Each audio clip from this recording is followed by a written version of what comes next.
It's like, essentially, this is what I'm trying to do.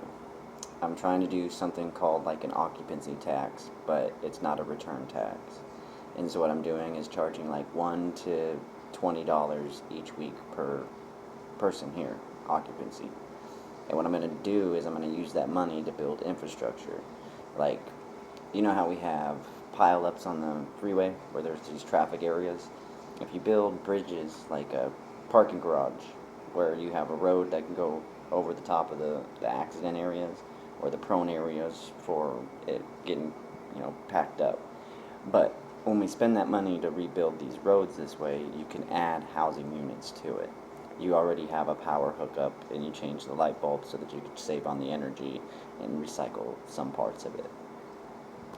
But essentially, this is how I really want to establish the whole infrastructure, is starting with cruise ships. Because if we start with cruise ships, I can basically give people residency here under our Constitution without necessarily having given them citizenship. Because if I do the cruises and it's like an open loop or closed loop. So as long as the cruise ship's coming back to that port, you don't have to have citizenship or a passport.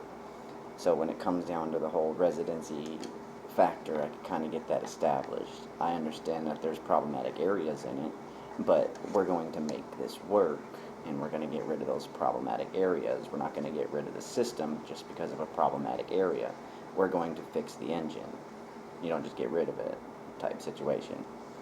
So a transmission went out, we're going to replace the transmission. We're not just going to throw out the entire car. So it opens up the doors so that we don't really need passports, but we can travel. We can go to other countries and we could actually see things again. Because a lot of people have lost out on being able to do that, or they can't afford the passport and so on down the list. But once the infrastructure is paid for, it's paid for. Those hotels connected to that parking garage, it's paid for. There is no extended cost. You have a free power hookup in the first place. How are you running those lights? So you can build the energy source, just like with light bulbs. You could put a little lithium battery inside these light bulbs, so when the power goes out, the light bulbs stay lit up.